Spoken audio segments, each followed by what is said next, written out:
बोलिए शंकर भगवान की जय। श्री लक्ष्मी नारायण भगवान की जय। दुर्गा माता की जय। मार्कंडीय पुराण की जय। नारायणं नमस्कृत्य नरं चैव नरोत्तमं देवीं सरस्वतीं व्यासं ततो जयमुदीरये। सर्वे भवन्तु सुखिनः। इसी कामना के साथ, इसी सद्भावना के साथ हम प्रारंभ करते हैं मार्कंडेय पुराण का। लेकिन उससे पहले हम जरा दृष्टि डालते हैं कि वास्तव में ये पुराण है क्या।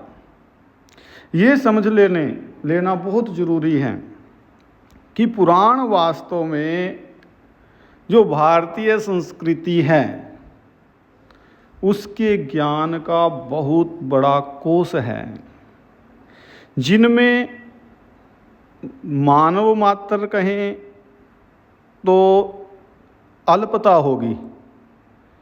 मानव मात्र ही नहीं, जीव मात्र ही नहीं, केवल प्रकृति ही नहीं, बल्कि जीव और प्रकृति सबके संरक्षण वर्धन का ज्ञान, मनुष्य के जीवन का वो ज्ञान कि मनुष्य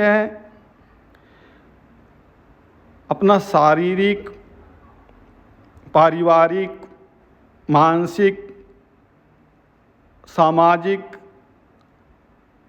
आध्यात्मिक और प्राकृतिक सब प्रकार से उत्थान करे और प्रकृति के प्रति, समाज के प्रति जो भी उसके कर्तव्य हैं उनको पूरा करता हुआ मनुष्य जन्म जो मिल गया है, भगवान ने दे दिया है, इस जीवन को सफल करे और आवागमन के चक्कर से मुक्त हो जाए।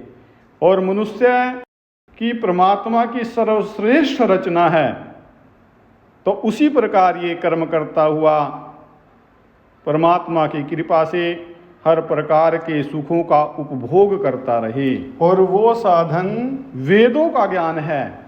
लेकिन वेदों को पढ़ना, समझना हर व्यक्ति के बस की बात नहीं है, हर किसी का सामर्थ्य नहीं है। और उसी को बहुत ही सरल करके पुराणों के माध्यम से वेद व्यास जी ने हमें दिया है। और इसीलिए पुराणों की बड़ी महत्ता है। तो 18 पुराण हैं और 18 पुराणों में से एक जो है मार्कंडीय पुराण है, जिसमें 7वां स्थान इसका है पुराणों में। और बड़े ही अद्भुत संवाद हैं इसमें ऋषि मुनियों के अद्भुत चरित्र, राजा हरिश्चंद्र जी का चरित्र, जीव के जन्म मृत्यु, महारोरवादी नरकों का वर्णन है, पुण्य पापों का वर्णन है, श्राद्ध कर्म योगचर्या का वर्णन है, और मदालसा जैसी देवियों का चरित्र। और जैसा कि सभी जानते हैं, दुर्गा जी की अत्यंत पुण्यदायिनी कथा भी इसमें है।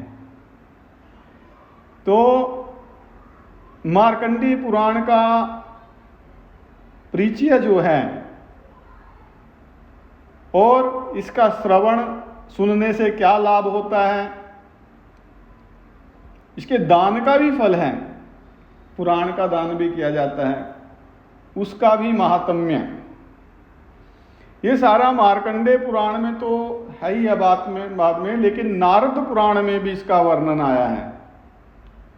नारद पुराण में इस पुराण की मुख्य विशेष सूची दी है, जिसमें श्री ब्रह्मा जी कहते हैं कि मुनि, मैं तुम्हें मार्कंडेय पुराण का परिचय दे रहा हूँ।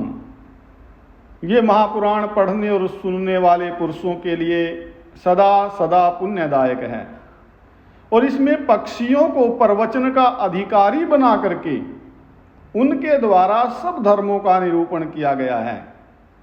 मार्कंडेय पुराण में हम जान लें कि 9000 श्लोक हैं, और इसमें पहले मार्कंडेय मुनि के समीप जैमिनी जी का प्रश्न है, फिर धर्म संज्ञक पक्षियों के जन्म की कथा कही गई है, और फिर उनके पूर्व जन्म की कथा है। फिर देवराज इंद्र के कारण उन्हें शाप रूप विकार की प्राप्ति का कथन आता है, और इसके बाद बलभद्र जी की तीर्थ यात्रा, द्रौपदी के 5 पुत्रों की कथा, राजा हरिश्चंद्र जी की पुण्यमयी कथा, और भी पक्षियों का संवाद और दिव्य दिव्य संवाद है हय चरित्र है, मदालसा जी की कथा, 9 प्रकार की सृष्टि का वर्णन, वेदों के तेज से प्रणव की उत्पत्ति का वर्णन है, भगवान सूर्य देव के जन्म की कथा भी है इसमें, और उनका महात्म्य है, किमिच्छिक व्रत का वर्णन है, इक्ष्वाकु चरित्र है, नल चरित्र है, श्री रामचंद्र जी की उत्तम कथा भी इसमें मिलती है, और सोमवंश का वर्णन, नहुस का वर्णन, ययाति जैसे राजाओं का, राज ऋषियों का वर्णन इसमें मिलता है, और भगवान श्री कृष्ण जी की बाल लीलाएं, मथुरा द्वारिका आदि की लीलाओं का भी वर्णन इसमें कुछ आता है। और श्री मार्कंडेय जी का बड़ा सुंदर चरित्र है, और दुर्गा जी की तो उत्पत्ति कैसे हुई, किस प्रकार उन्होंने संहार किया राक्षसों का, किस प्रकार वो भक्तों की रक्षा करती है, पूरे विस्तार से माँ दुर्गा का, देवी का, विभिन्न रूपों का वर्णन जो है इसमें आता है। तो ये सब विषय संक्षिप्त में यहाँ मैंने बताए हैं, यहाँ कहे हैं। जो मनुष्य इस मार्कंडेय पुराण का भक्ति भाव से आदर पूर्वक श्रवण करता है वो परम गति को पाता है, ऐसा नारद पुराण में लिखा हुआ है।